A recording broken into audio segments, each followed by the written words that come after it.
بعض کا بچہ رو رہا ہوتا ہے، ماں نے اس کو چپ کرانا ہوتا ہے، کوئی ضروری کام ہوتا ہے، بچہ چپ نہیں کرتا تو ماں اس کو چپ کرانے کے لیے بڑے جتن کرتی ہے۔ تو بعض کا ایسا ہوتا ہے کہ بچے کو چپ کرانے کے لیے ماں جلدی سے اس کو اپنی چھاتی سے چمٹا لیتی ہے اور کہتی ہے بچہ چپ کرو، بلی آ گئی۔ میں کہا کرتا ہوں کہ یہ بچے کی نفسیات پہ بہت بڑا حملہ ہے اور بچے کو بزدل بنایا گیا ہے۔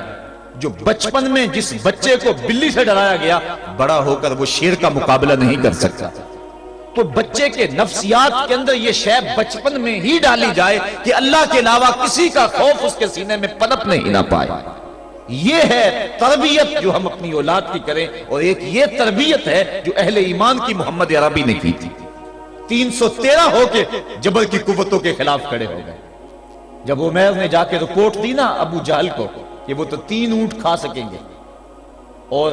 300 سے کچھ کم اور کچھ زیادہ ان کی تعداد ہے، اس سے زیادہ نہیں ہے، میں خوب وادیاں دیکھ آیا ہوں، میں خوب ٹیلے دیکھ آیا ہوں، تو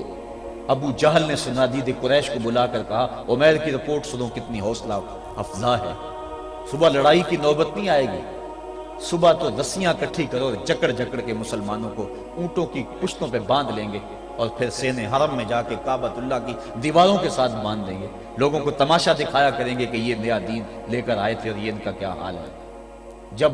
اس نے رعونت بھرے اتنی زبان سے اس کے جملے نکالے تو عمیر جو سارا منظر اپنی آنکھوں سے دیکھ کر آیا تھا، ابن حشام میں لفظ موجود ہیں، اس نے کہا وَلَٰكِنْ رَأَيْتُ يَا مَعْشَرَ قُرَيْشٍ الْبَلَايَا تَحْمِلُ الْمَنَايَا، اے قریش کے سرداروں اتنے بھی تکبر میں نہ آؤ، میں اپنی ان آنکھوں سے دیکھ کر آیا ہوں کہ یثرب کی اونٹنیاں اپنی پشتوں پہ نری موتیں اٹھا کے لے آئی ہیں، ان کے بدن پہ چیتھڑے ہیں، ان کے پیٹ کمر سے لگے ہوئے ہیں، لیکن وہ زخمی سانپوں کی طرح پیچ و تاب کھا رہے ہیں، کل ان میں سے کوئی نہیں مرے گا جب تک تم میں سے ایک ایک کو لڑ نہیں جاتا۔ تم تو یہ کہتے ہو رسیاں کٹھی کرو، میرا مشورہ مانتے ہو تو رات کے اندھیرے میں بھاگ سکتے ہو تو بھاگ جاؤ، اس قوم سے لڑنا تمہارے بس کا روگ نہیں ہے جو مرنے کے لیے آئی ہے۔ اتنی بڑی قوت کو دیکھ کر ان کے سینے میں خوف پیدا نہیں ہوا، بلکہ آپ جانتے ہیں بدر کی تاریخ گواہ ہے کہ 2 گھوڑے تھے، ایک روایت میں صرف 1 گھوڑا تھا، 6 زرہیں تھیں، 8 تلواریں تھیں، 70 اونٹ تھے، اور جن کے پاس تلواریں نہیں تھیں انہوں نے کھجوروں کے ڈنڈے توڑ لیے اور ہواؤں میں لہرانے شروع کر دیے۔ جب یہ ملکوتی قافلہ مدینے سے باہر نکل رہا تھا، دکانوں پہ یہودی عیسائی بیٹھے تھے، انہوں نے کہا مسلمانوں کس بل بوتے پہ جا رہے ہو، کس برتے پہ جا رہے ہو، کون سا آسرا ہے تمہارا، آلات حرب و ضرب تو تمہارے پاس موجود نہیں، اتنی بڑی قوت سے ٹکرانے جا رہے ہو جو کیل کانٹے سے اور اسلحے سے آلات حرب و ضرب سے لیس ہو کے آئی ہے، تم مقابلہ کیسے کر پاؤ گے، کس بل بوتے پہ جا رہے ہو۔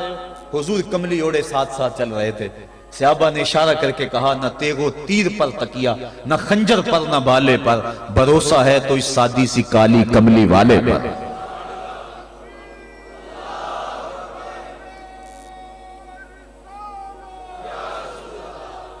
اب اس ماحول میں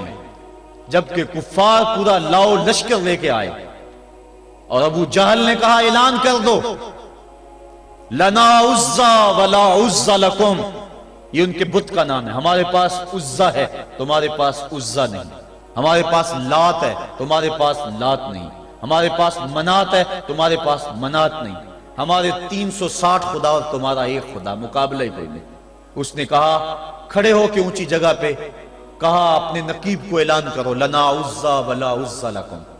حضور کے کانوں میں آواز پڑی، فرمایا علی تم بھی اونچے ٹیلے پہ کھڑے ہو جاؤ اور تم ان کو جواب میں کہو اللہ مولانا ولا مولا لکم، اللہ ہمارا مولا ہے تمہارا مولا کوئی نہیں ہے۔ اور پھر حضور نے سجدے میں سر رکھ دیا۔ سجدہ اتنی بڑی قوت ہے، ہزاروں ایٹم بمبوں کے اندر وہ قوت نہیں ہے جو سجدے کے اندر طاقت رکھ دی۔ آج دنیا سے ہم ڈر رہے ہیں اس لیے کہ ہمارے سجدے چھن گئے ہیں، ہمارے سجدوں کی آبرو چھن گئی ہے، ہمارے سجدوں میں وہ حرارت اور گرمی نہیں رہی، وہ رقت اور وہ نرمی نہیں رہی۔ بدر کا میدان ہے، 1000 کا لشکر جرار مقابلے میں ہے اور وہ پورے لاؤ لشکر کے ساتھ ناز و تفاخر کے اندر مسلمانوں کو ملیا میٹ کر دینے کے جذبوں سے دانت پیس رہے ہیں کہ آج مسلمانوں کو کچا چبا دیں گے۔ مسلمانوں کے ساتھ پاس صرف 8 تلواریں اور ان کے بطن میں کھانے کے لیے کچھ نہیں۔ جس کھجور کو چوس کے روزہ رکھتے ہیں اسی کھجور کو چوس کے روزہ افطار کرتے ہیں۔ یہ حالت مسلمانوں کی، بدن پہ چتھڑے لگے ہوئے کپڑے ہیں، عجیب حالت ہے۔ پھر کون سا آسرا تھا جو مسلمانوں کے کام آیا؟ مصطفیٰ کریم نے مسجد عریش میں سجدے میں پیشانی جھکا دی۔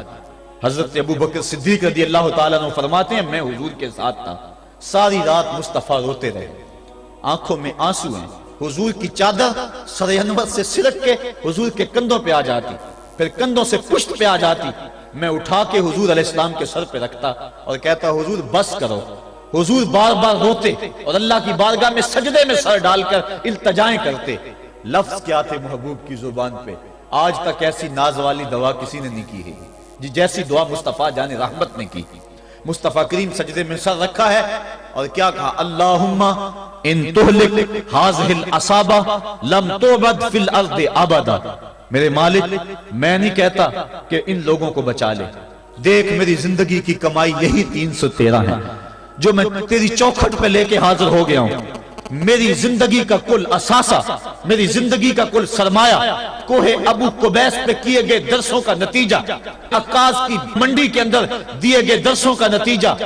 اور ذی المجال کے میلے میں تیرے دین کی تبلیغ کا نتیجہ، طائف کے بازاروں میں پتھر کھا کھا کے جو تبلیغ کی اس کا نتیجہ، رستے میں گڑے، رستے میں بچتے ہوئے کانٹے، اور مکے کے بازاروں میں میرے بدن کے اوپر پڑتی ہوئی اوجریاں، میں نے پھر بھی تیرا کلمہ بلند کیا۔ میرے مالک میری پوری زندگی کا گداز، میری پوری زندگی کا سرمایہ، میری زندگی کے آنسو، میری زندگی کا رونا سینے حرم کے اندر کعبۃ اللہ کی چھاؤں کے میں سجدے کر کر کے، کوئی کبھی میں نے عمر مانگا، کبھی میں نے حمزہ مانگا، تیرے دین کے لیے میں نے جو ایک ایک کر کے تنکا جوڑا اور یہ ایک چھوٹا سا گھونسلہ بنایا، یہ گھونسلہ اب بجلیوں کی زد میں ہے، کفار کی بجلیاں اس گھونسلے کو جلا دینا چاہتی ہیں۔ میرے مالک میں یہ نہیں کہتا کہ میرا گھونسلہ اور میری یہ مٹھی بھر جماعت اور یہ چند میرے لوگ اور یہ میرا سرمایہ اور اثاثہ، میری پوری زندگی کی کمائی، میری جوانی کا سرمایہ جو میں نے تیرے سامنے لا کے رکھ دیا ہے، میں یہ نہیں کہتا ان کو بچا لے،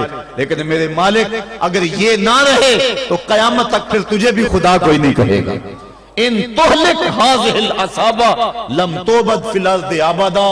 اگر یہ نہ رہے تو قیامت تک تیرے نام کے ڈنکے بجانے والے بھی دنیا پہ نہیں ہوں گے۔ یہ حضور نے اللہ کی بارگاہ میں دعا کی اور سجدے میں سر رکھا ہے۔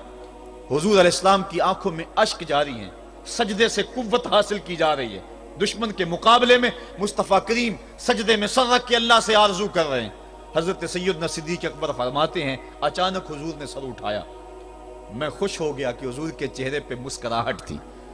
حضور مسکراتے ہوئے فرمایا ابشر یا ابا بکر ھذا جبریل آخذ بعنان فرسہ،